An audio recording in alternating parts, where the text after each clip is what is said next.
আসসালামু আলাইকুম ওরহমতুল্লাহি ওয়াবারাকাতুহু।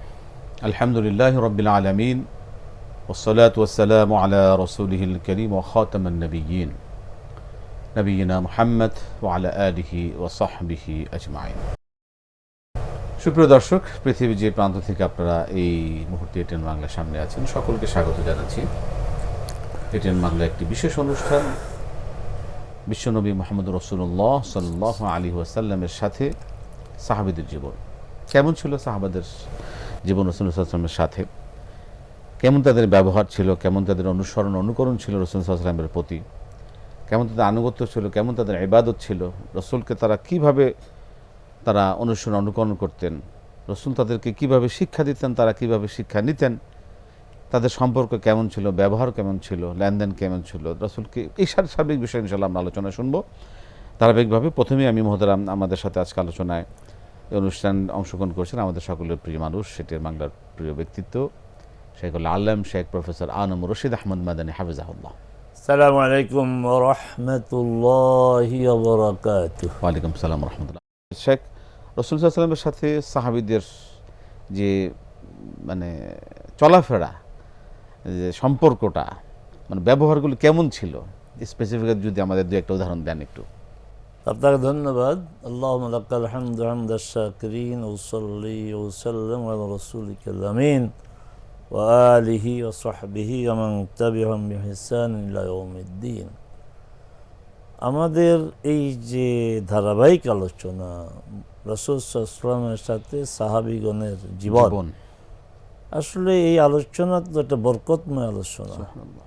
এই আলোচনার মাধ্যমে আমরা একাধিক সাহাবীকে আমাদের আলোচনায় নিয়ে এসেছি। আলহামদুলিল্লাহ, আমরা নিজেরাও জেনেছি, আমাদের দর্শকরাও জেনেছি।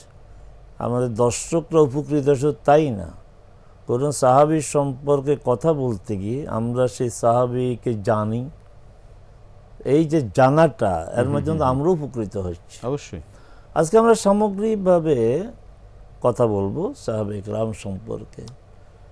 আসলে এই যে শব্দটা সাহাবী, এটা তো সম্মানজনক শব্দ। এই সরল সহজ যে অর্থ হচ্ছে সাথী, সঙ্গীর। তো সঙ্গী সাথীর তো অভাব নাই। পৃথিবীর বিভিন্ন পর্যায়ে সামাজিক নেতা আর রাজনৈতিক নেতা, তারপর বিভিন্ন সংস্কার আন্দোলনের নেতা, তাদেরও তো সঙ্গী সাথী ছিল। কিন্তু এই সাহাবী শব্দটা কারো ব্যাপারে বলা হয় না। একমাত্র মুহাম্মদ সাল্লাল্লাহু আলাইহি ওয়াসাল্লামের সাহচর্য যারা পেয়েছেন তারাই হচ্ছে সাহাবী। আমরা যদিও আগে বলেছি, তারপরও আমরা নতুন করে বলি, আমরা যারা জেনেছি তাদের জানাটা আরও শানিত হবে, যারা জানি না নতুন করে জানব। যে সাহাবী হওয়ার জন্য শর্ত তিনটা। একটা শর্ত হচ্ছে রাসূল সাল্লাল্লাহু আলাইহি ওয়াসাল্লামের জীবদ্দশায় ঈমান এনেছে, রাসূল সাল্লাল্লাহু আলাইহি ওয়াসাল্লামকে পেয়েছে এবং ইসলামের উপর মৃত্যু হয়েছে। তো তিনটা শর্ত, তার জীবদ্দশা, তা ইসলাম গ্রহণ এবং মৃত্যুটা হয়েছে ইসলামের উপর। জীবদ্দশা বলতে কি তাকে সরাসরি দেখেছেন? সরাসরি দেখেছেন। এবং অনেক আছেন আপনার যারা রাসূল সাল্লাল্লাহু আলাইহি ওয়াসাল্লামের জীবদ্দশায় ইসলাম গ্রহণ করেছেন কিন্তু দেখেননি, দেখা হয় নাই। এর মধ্যে ওয়াইস কারণে একজন, আরো আছে অনেকে। রাসূল সাল্লাল্লাহু যুগটা পেয়েছে কিন্তু ইসলামও গ্রহণ করে ওনাকে পান নাই। আবার এই মদিনাতেই রাসূল সাল্লাল্লাহুকে পেয়েছেন কিন্তু ঈমান আনার সুযোগ হয় নাই, পরবর্তী ঈমান আনছে। এই লোক কিন্তু সাহাবী না, যেহেতু রাসূল সাল্লাল্লাহু জীবদ্দশায় সে ঈমান আনে নাই। আবার দুই একজন হতভাগা এমনও আছে যে রাসূলকে পেয়েছেন, ঈমান এনেছেন, কিন্তু পরবর্তী পর্যায়ে মুরতাদ হয়ে গিয়েছেন বা অন্য ধর্ম গ্রহণ করেছেন। তাহলে তিনটা শর্ত আপনার পাওয়া গেলেই সে সাহাবী। রাসূল সাল্লাল্লাহু আলাইহি ওয়াসাল্লামের সাহাবীর সংখ্যা তো লক্ষাধিক ছিল। তিনি যখন বিদায় হজ করেন তখন লক্ষাধিক সাহাবী ছিলেন। লক্ষাধিকের উপরে, লক্ষাধিক মানে তো লাখের উপরে। আচ্ছা, সেখানে আপনার একদম সূচনা লগ্নেই অনেক ঈমান এনেছেন, আবার কেউ মাঝপথে, কেউ শেষ দিকে। তো এই যে লক্ষাধিক সাহাবীর মধ্যে অধিকাংশ হচ্ছে মক্কা বিজয়ের পর, যখন আর কোনো বাধা নাই, বিপত্তি নাই, জুলুম নাই, নির্যাতন নেই। তো সাহাবে কেরামের সাথে রাসূল সাল্লাল্লাহু আলাইহি ওয়াসাল্লামের জীবনটা খুবই স্বাভাবিক ছিল, খুবই সহজ ছিল। তারা সব কথা খুলে বলতে পারতেন, সাহস করে বলতে পারতেন। আমি ছোট ছোট করে কয়েকটা কথা বলবো। মানে আমাদের সামাজিক অবস্থার সাথে যদি আমরা বিচার বিবেচনা করি, আমরা স্বাভাবিকভাবে আমরা আমাদের একজন যারা আমাদেরকে ধর্মীয় ওস্তাদ যাদেরকে মনে করি, ধর্মীয় গুরু যাদেরকে মনে করি, বা পীর সাহেব, সাধারণত গতানুগতিক পীর সাহেব, তাদের সাথে কি আমরা মুরিদ যারা আছি বা সাধারণ ছাত্র যারা আছেন, ছাত্র ওস্তাদের সাথে এবং সঙ্গী সাথীদের সাথে কি সেভাবে প্রাণ খুলে কথা বলতে পারি? একটা রেস্ট্রিকশন, একটা অবস্থান। এই যে আপনি যে বছর কথাটা বলেছেন চমৎকার, এটি আলোচনা আসা দরকার। জি, কারণ রাসূল সাল্লাল্লাহু আলাইহি ওয়াসাল্লাম আল্লাহ বলছেন উসওয়া হাসানা, উত্তম আদর্শ। এরপরে সাহাবে কেরাম সত্যের মাপকাঠি না, কি যে বিতর্ক। কিন্তু আমরা যে এইভাবে নেই, সাহাবে কেরাম রাসূলকে যেভাবে অনুসরণ করেছেন, ভালোবেসেছেন, স্বাভাবিক জীবন, আমরা তাদেরকে ওইভাবে নেই না। আমরা ওই বিতর্কে না যাই, কিন্তু আমরা ওইভাবে তো নেই না। আপনি কি চমৎকার কথা বলতে, একজন আপনার ওস্তাদকে ছাত্ররা একটা দূরত্বের সম্পর্ক, নেতার সাথে কর্মীর দূরত্বের সম্পর্ক। নেতা কর্মীদেরকে সালাম দেয় না, কর্মী সালাম দিতে হয়। রাসূল আপনার ছাত্র শিক্ষককে সালাম দেয়, শিক্ষক ছাত্রকে সালাম দেয় না। শিক্ষকের ভাব কেন এমন, সে তো আমাকে সালাম দিবে। নেতার ভাব কেন এমন, কর্মী তো আমাকে সালাম দিবে। তার এক্সিকিউটিভ লেভেলে যারা আছে তাদের ভাব কেন এমন, যে অধস্তন আমাকে সালাম দিবে। কিন্তু রাসূল ইসলাম তো কালচারটা ভেঙে দিয়েছিলেন, বলছে সবাইকে সালাম দেবে। এবং বুখারীর হাদিস যে জিজ্ঞাসা করা হচ্ছে আইয়ুল ইসলামে খায়ের, কোন ইসলামে উত্তম? রাসূল ইসলাম দুইটা বৈশিষ্ট্য বলছে। একটা হচ্ছে যে ইতআম আত-তাআম ওয়া তাকরা আসসালাম আলা মান আরাফতা ওয়া মান লাম তা'রিফ। তো উত্তম ইসলামে দেখেন রাসূল অনেকগুলি দফা বলে নাই, দুইটা বলছে, খাওয়াও, লোকদেরকে খাওয়াও। এই সমস্যা আছে না আমাদের মধ্যে? আছে। মানে মুরিদ পীর সাহেবকে খাওয়াবে, পীর সাহেব মুরিদকে খাওয়াবে না, ওস্তাদ আমরা নেওয়ার জন্য হাদিস ছাত্রদেরকে খাওয়াবে না, ছাত্ররা ওনার জন্য খাবার নিয়ে যাবে। সমস্যাটা এখানে। কিন্তু আল্লাহর রাসূল খাওয়াও। আচ্ছা, আর কি? সালাম দাও, যাকে চেনো তাকেও দাও, যাকে চিনো না তাকেও দাও। আমাদের সমস্যা আছে না নাই? আমরা পরিচিত জনদেরকে দিই। এমনকি সালামের কাছে এত সংকীর্ণতা যে ইসলামী ঘর তো এখন অনেকগুলো, এক ঘরানার লোক আরেক ঘরানার আলেমদেরকে সালাম দেয় না। নিজের ঘরের, নিজের মুরব্বী, নিজের ওস্তাদদেরকে ছাড়া বাইরে তারা সালাম দেয় না। আচ্ছা, এখন সাহাবে কেরামের জীবনটা দেখেন কত সহজ ছিল। আমি ছোট ছোট করে কয়েকটা কথা বলবো। যেমন মোহতারাম, একটু যদি আপনার জন্য আলোচনার জন্য, যে আপনি সুন্দর বলছেন যে আনুগত্য, অনুসরণ, অনুকরণ, আচার আচরণ, ব্যবহার কেমন ছিল। কারণ রাসূল খেতে বসেছেন, কিন্তু একা তিনি স্পেশাল খাবার নিয়ে বসেছেন, তাই না? একজন নেতা হিসাবে, লিডার হিসাবে বা তিনি বসেন নাই, সকলের সামনে সমান যে তার অবস্থান। এবং তার ভালো বাড়ি ছিল, একজন রাষ্ট্রপ্রধান হিসাবে, তিনি নবী হিসাবে, তিনি একজন আমির হিসাবে, তাই না? তার যে অবস্থান, তো মানে আল্লাহ সুবহানাহু ওয়া তাআলা দান করেছেন সবচেয়ে বড় অবস্থান, তাই না? সাহাবে কেরাম যে কোনো দূরত্ব ছিল না, সাহাবে কেরামের সাথে রাসূল ইসলামের কোনো দূরত্ব ছিল না।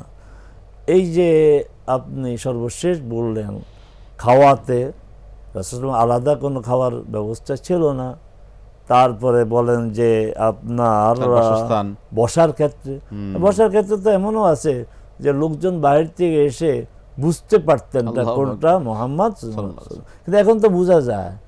এবং শুধু তাই না, আমার বলতে কষ্ট হয়, যারা ইসলাম চর্চা করে তাদেরও দেখা যায় তাদের মূল লিডারের জন্য চেয়ারটা একটু ভিন্ন টাইপের থাকে। কেন? তো ওই চেয়ার দিয়ে আমি বুঝতে পারি এর সভাপতি, এর নেতা। কিন্তু রাসূল সাল্লাল্লাহু আলাইহি ওয়াসাল্লাম তো এই কালচার চালু করেন নাই। এবং সাক্ষাৎ করতে গেলেও তো হ্যাঁ, কয়েক স্টেপ পার কয়েক হয়ে স্টেপ পার হইতো। দেখুন আমি যে কথাগুলি বলবো, একজন নতুন নৌ মুসলিম বেদুইন সাহাবি, আচ্ছা কতটা ইজি, কতটা সহজ। ভদ্রলোক আসলো মসজিদ, কোন মসজিদ? আমার মানে বাইতুল মুকাররম না, আমার মহল্লার কোনো মসজিদ না, মসজিদুর রসুল সাল্লাল্লাহু আলাইহি ওয়াসাল্লাম, মসজিদুর রসুল, সাল্লাল্লাহু যেই মসজিদের ইমাম হচ্ছেন মুহাম্মদ সাল্লাল্লাহু আর মুক্তাদি হচ্ছেন আবু বকর, ওমর, ওসমান, তালহা, জুবাইর, এরা হচ্ছে মুক্তাদি। তো ভদ্রলোকের এখন পেশাব ধরছে, দূরে কোথাও যায় নাই, মসজিদের এক কোনায় বসে গেছে পেশাব করার জন্য। সাহাবে কেরাম বাধা দিলেন, রাসূল সাল্লাল্লাহু বললেন না, তাকে পেশাব করতে দাও। আরামসে পেশাব করার পর রাসূল তাকে ডেকে আনলেন, বললেন না এটা আল্লাহর ঘর, এটা পেশাবের জায়গা না।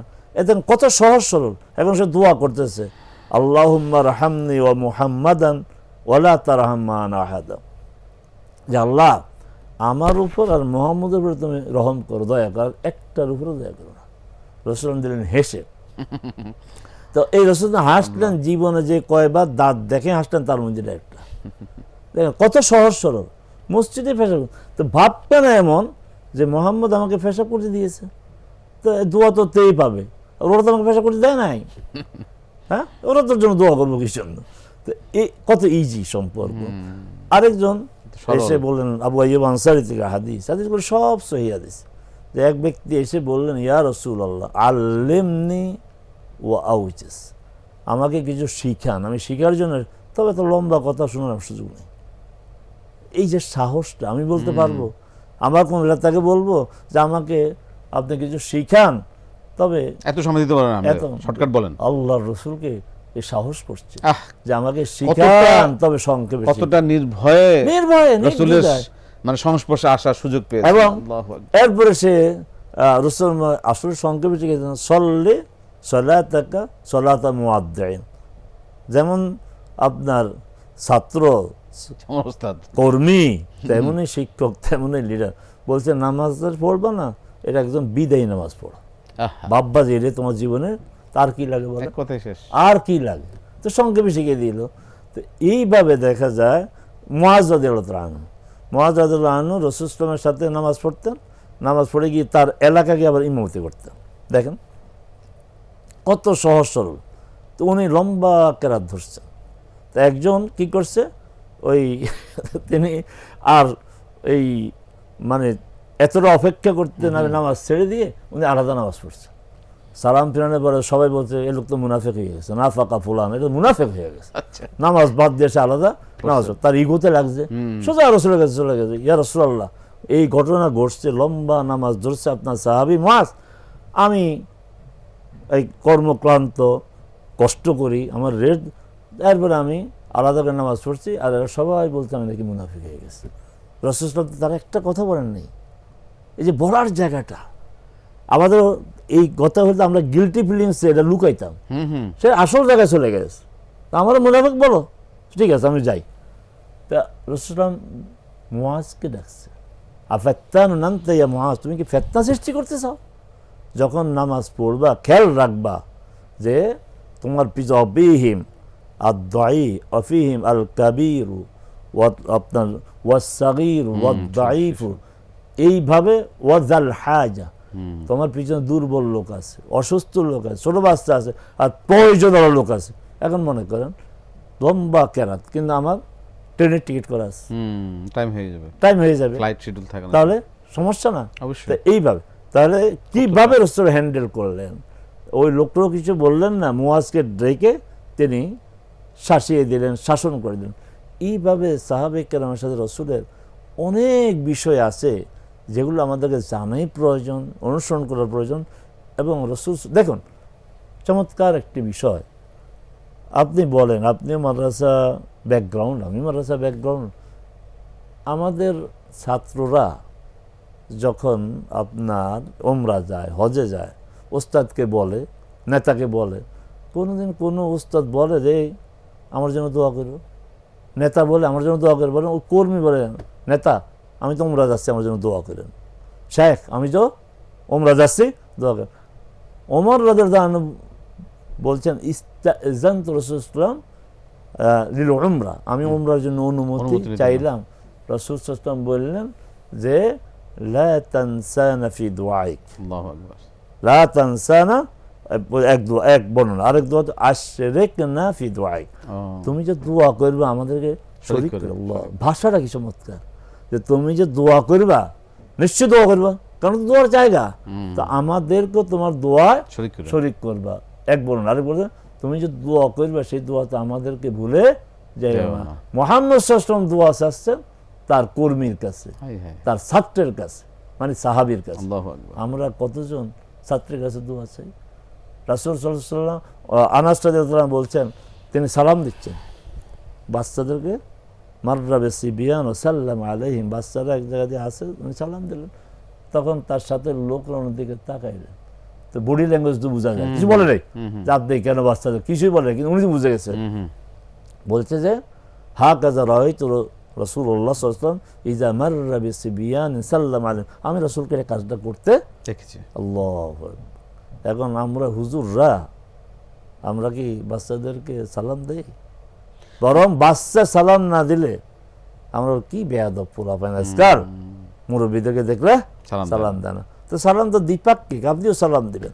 তো এইভাবে রাসূল সাল্লাল্লাহু আলাইহি ওয়াসাল্লামের জীবনের বহু ঘটনা আছে সাহাবে কেরামের সাথে, তো এর দ্বারা বুঝে যায় আমার শিক্ষণীয় কি, নেতা কর্মী তার ওস্তাদ ছাত্রের জীবন হবে খুবই ইজি, স্বাভাবিক, এবং যেন নেতার উপরে আস্থা রাখতে পারে যে আমার সব কথা তার কাছে বলা যায়, আমার ওস্তাদ, তার কাছে আমি সব কথা বলতে পারবো।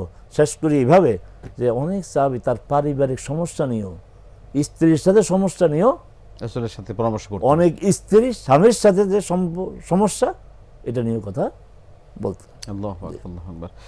প্রিয় দর্শক, আমরা রাসূলুল্লাহ সাল্লাল্লাহু আলাইহি ওয়াসাল্লামের সাথে সাহাবীদের জীবন কেমন ছিল, কেমন তার ব্যবহার ছিল, কেমন তার আনুগত্য ছিল, এবং রাসূলের সাথে সাহাবীদের যে সম্পর্ক আমরা আজকের আলোচনা থেকে স্পষ্ট বুঝতে পারলাম যে আমরা আমাদের আলোচনা এই সাহাবীদের যে জীবন, রাসূল সাল্লাল্লাহু আলাইহি ওয়াসাল্লামের সাথে যে আচরণ ছিল, জীবন ছিল, আমরা কোথায় আছি? এই আমরা তো শিখবই তো আল্লাহ রাসূল সাহাবাদের কাছ থেকে, তারা যেভাবে তাদের জীবনকে পরিচালনা করেছেন, দিনকে পালন করতে, দিনকে শেখার ক্ষেত্রে। মোহতারাম, এই বিষয়ে যদি আমাদেরকে একটু 2-1 মিনিট বলেন যে রাসূল সাল্লাল্লাহু আলাইহি ওয়াসাল্লাম একজন শিক্ষক হিসেবে তো রাসূল সাল্লাল্লাহু আলাইহি ওয়াসাল্লাম বিশাল দায়িত্ব পালন করেছেন, যেহেতু তিনি একজন, এবং ঘোষণাই করেছেন যে আমি একজন শিক্ষক হিসাবে প্রেরিত হয়েছি। তো ছাত্র শিক্ষক হিসাবে আমরা অনেকে মনে করি যে আমাদের তো বয়স হয়ে গিয়েছে, এখন আর আমাদের শেখার কোনো বয়স নেই। আসলে কি মানে রাসূল সাল্লাল্লাহু আলাইহি ওয়াসাল্লামের সাথে যারা ছিলেন সাহাবী, ম্যাক্সিমাম তো অনেকে রাসূল সাল্লাল্লাহু আলাইহি ওয়াসাল্লাম থেকে বয়সে বড়ও ছিলেন, অনেকে সমসাময়িক ছিলেন। এই থেকে ওদের শিক্ষার বা দীক্ষা নেওয়ার ক্ষেত্রে, ছাত্র শিক্ষার ক্ষেত্রে সম্পর্কটা কেমন ছিল, মানে মানার ক্ষেত্রে, অনুকরণের ক্ষেত্রে? আচ্ছা, আমি এখানে আপনার সম্পর্কটা কেমন ছিল ওখান থেকে শুরু করি। দেখুন সম্পর্কটা কি, যে একটা মানে খাওয়ার ডিশ, আপনি তো দেখেছেন ওখানে বড় ডিশ করে সবাই চারপাশে বসে, তখন একজন আপনার বালক, নাম আসে নাই, কেউ কেউ বলছে আব্বাসের কথা, মূল হাদিসের নাম আসে নাই, তো হাত এলোমেলো করে দেখাচ্ছে। দেখেন রাসূল সাল্লাল্লাহু আলাইহি ওয়াসাল্লাম কিভাবে শেখেন, ইয়া গুলাম সাম্মিল্লাহ ওকুল বিয়ামিনিক ওকুল বিমা ইয়ালিক, আল্লাহর নাম নিয়ে খাও এবং ডান হাতে খাও, এবং তুমি সামনের থেকে খাও, আরেকখানে হাত দিও না। চমৎকার, একদম খাওয়া পাতে শিখাইলেন এবং আদর করে শিখাইলেন, শাসনের ভাষা না, ইয়া গোলাম, প্রিয় বৎস, এই একটা সম্পর্কটা। তারপরে আব্দুল্লাহ ইবনে ওমর বলছেন রাসূল সাল্লাল্লাহু আলাইহি ওয়াসাল্লাম আমার ঘাড়ে হাত রাখছেন, এই ছাত্র শিক্ষক সম্পর্ক করে দেখেন, হ্যাঁ, ওয়াদা ইয়াদাহু আলা মিনকাবি, এরপরে বলছে কুন ফিদ দুনিয়া কাআন্নাকা গারীব ওয়া আবির সাবিল, আব্দুল্লাহ দুনিয়াতে বসবাস এমন ভাবে করো যে তুমি একজন পথিক। আমার এখানে মূল বক্তব্য এটা না, মূল বক্তব্য আজকের জন্য বক্তব্য যে এই যে ঘাড়ে হাত রাখা, এই যে উস্তাদ যখন ঘাড়ে হাত রাখে, নেতা যখন কর্মীর ঘাড়ে হাত রাখে, সে কি ভাবে যে আমাকে আমার উস্তাদ খুব আপন করে নিয়েছে, এখন কি আর ঘাড়ে হাত দেয়? হ্যাঁ, কাছেই তো ভিড়তে পারে না, কাছেই তো ভিড়তে পারে না। এবার এবং বর্ণটা কি, যে আমার ঘাড়ে হাত দিয়ে তিনি এই কথা বলেছেন। এরপরে যে বলছেন যে শিক্ষার কোনো বয়স নেই, মিনাল মাহদে ইলাল লাহাদ। অনেকে এটাকে হাদিস বলে, আবার অনেকে বলেন এটা হাদিস না, কিন্তু কথা তো সত্য। একদম দোলনা থেকে শিশু করে কবর পর্যন্ত শিক্ষার কোনো বয়স নেই।